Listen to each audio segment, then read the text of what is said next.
what you're seeing here is they did a live demo of 20 on 20 multiplayer, which, by the way, the previous game was 16 on 16, so a little bit of upgrade there, right? Let me double check that. It might have been 8 on 8, Chris, because I remember it not being that big.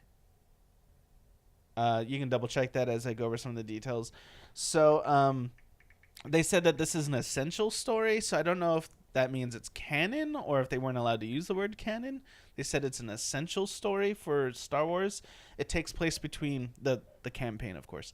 And it takes place between Return of the Jedi and Force Awakens. It stars this new character, the lady wearing black. I can't remember the character's name now. But so they during the press conference, they sort of showed the tweet that was put out by John Boyega, where he asked EA if there's gonna be like a substantial single player campaign for the next Star Wars game, and they owned up to that criticism pretty well with a smile, and they said, yeah, we're gonna have a campaign. They showed a trailer for the campaign of the next of Battlefront, and it looked pretty good, but it was just mostly pre-rendered quick trailer kind of thing. What you're seeing here is the multiplayer that's actually being played by real players. They had announcers trying to explain everything. It was kind of a mess, right? But that's what happens when you try something bold live. Sometimes things just go wrong. You can't blame them for that. The game itself, the graphics look pretty sweet. I mean, look at this. That's a pretty nice rendered city, all rendered right there. Guy just exploded against the tower. Did you get a word 20 by 20, available on PC in the first game. Oh, really? It was 20 by 20. But only on PC. Only on PC, so it was probably for the PS4. It was a little bit less. 8 versus 8. Ah, there you go. Which they didn't say anything about the PS4 versus the PC versions on this, so it'll probably be similar. Yeah, but in Battlefield 4, we had 32 versus 32. Oh, Battlefield, awesome. Guys. Okay. Yeah. So. Just saying over here. Well, just saying that the people who made this game made one where we had 64 players. Yeah. So I don't know why we're moving backwards. I think it's because they're putting such an emphasis on these really sleek graphics. Yeah, maybe. I mean, Battlefield obviously has beautiful graphics, but the sleekness of Battlefront graphics is pretty interesting, right? It's sharp, really sharp. It is very sharp. Plasticky sometimes, though. A little cartoony, right? Yeah. I was laughing every time we see one of the kind of looks like Overwatch. One of the droids. It looks like a puppeteer is holding up a droid and he's kind of hopping around.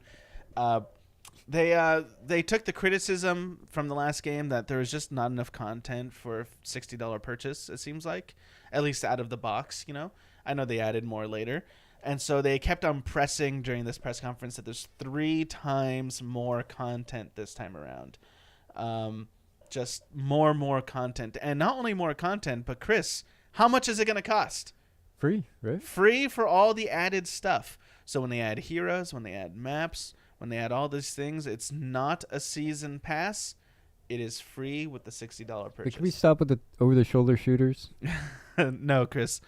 I mean, this is Gears of War winning the war right now. I would have bought Ghost Recon Wildlands if it was first person. This is a post-Halo world. It's all about over-the-shoulder now, Chris. Sorry, Chris. Witcher's the only acceptable over-the-shoulder. That's true. They said all 3 eras of Star Wars will be in this game. So they mean the prequel trilogies, the classic trilogy, and, of course, the new one, the era that's in the new movies now.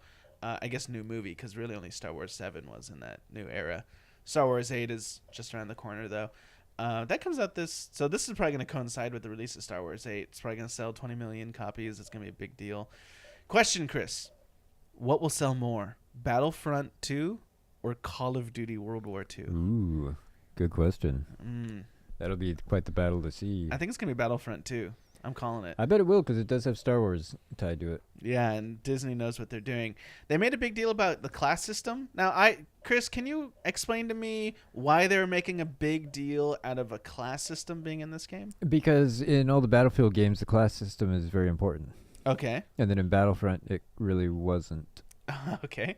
And that was one of the things I think a lot of Battlefield players liked. It opens up more options for gameplay, for how you play the game. You don't just have to be really good at shooting. Okay. You can actually be a useful team member doing other support roles. Yeah, I think they were trying to convince the hardcore shooter base to come back because they talked about we're redoing all the weapons and there's going to be skill gap. Yeah.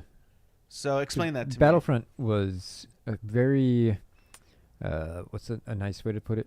User friendly, new person friendly. Yeah, for anybody can jump in. Casual friendly. It's one of those games you can jump in and feel like you're a good player. Yeah, and there wasn't much of a skill gap. It didn't matter that you'd played a bunch or that somebody else hadn't played at all. Anybody could get a power up and become, Darth Vader or whatever. Right. Because all the power ups are just coins lying around the map. Yeah. You didn't earn them. They also, you notice how Darth Maul was like clearly the best character in this. I bet he gets nerfed before release. Yeah, he probably will. I mean, they definitely got to make Rey better than him, right? Yeah. Because that's the thing right now. Rey has to be better than everyone. At everything. Well, that's Star Wars 7. If I was going to explain it with one line, it's that Rey is better than everyone. She is better than Kylo Ren, who had trained his whole life. Better than John Boyega. Better at flying the Millennium Falcon than the guy that flew it for decades. Just better than everyone. And repairing it, too. Yeah. She's just better. Yeah. Just better. Okay, well, I think we covered things pretty well. Anything you wanted to add about the Star Wars Battlefront 2 that I missed? No, I'm just looking forward to the demo. Yeah, looking forward to the demo.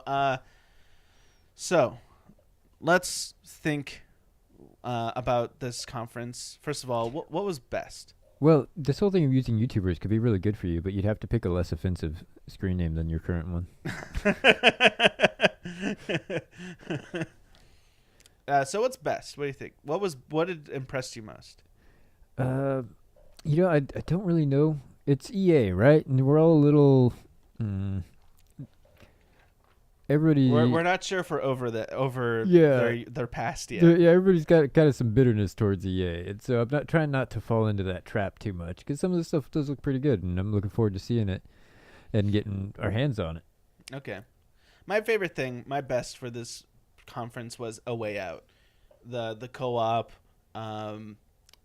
adventure narrative game. Again, I'm hoping that it turns out to be that there's a lot of player what's the word I'm looking for, agency, right? Yeah. That it's not just like button prompts. Had to cough, sorry. So I think but if it turns out to be what they promised, I think that is a very surprisingly unique game from a company like EA. So that's definitely my best. What was your cringeworthy, Chris? Any of the hosts. Yeah. Just the whole idea. It's Jesse the YouTuber. Just show the games. Just show the games. Yeah, I don't know how they don't understand that. All we want is just like say, hey, they had that whole drum line out there at the beginning, and it's like, no, just show the games. Yeah, just say, hey, here's Star Wars, and then show a video of Star Wars. And then say, hey, here's a game called A Way Out, and then show us the game A Way Out. Like, you don't need to impress us with getting a bunch of pseudo-celebrities in a room to try to convince us that they like the game, which I know they don't even play it, right? Or when they do, they play it because they were paid to play it. Yeah, I'm just here because I'm getting paid. Exactly. So, that's definitely the cringeworthy for sure. And overall review, how would you just review this as a conference overall? On a scale of 1 to 10? Yeah, let's do that. 1 to 10. I'd give it about a 7. I'd say like no disasters, but it could have been smoother. Well, I can't call you Curmudgeon Chris anymore. I mean, you're positive Pete over here. I was going to give it more like a 6. Like nothing caught on fire, so. Nothing caught on fire. They had no cuss words slip through or anything, so I mean, there were no big disasters. Right.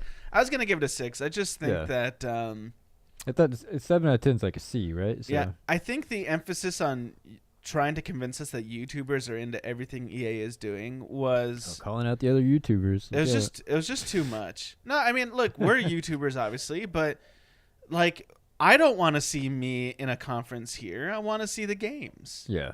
And it's kind of pandering, right? Yeah, they spend more time convincing us that people like these games Look, than just kids, showing us the games. We're hip. We're with it. We have the YouTubers with us. Yeah. Right, it definitely felt like old white dudes trying to appeal to the hip YouTuber base, right? Yeah. So, yeah, 7 from you, a 6 from me. Look, we're going to be continuing to cover E3 a little bit more today, a lot tomorrow, a ton on Monday, some more on Tuesday. It's going to be a big few days. We're going to have a lot of videos out. If you liked our coverage here, please like and subscribe. Look out for everything we're going to be doing. It's going to be all about E3 the next 4 days, and you have a wonderful day yourself.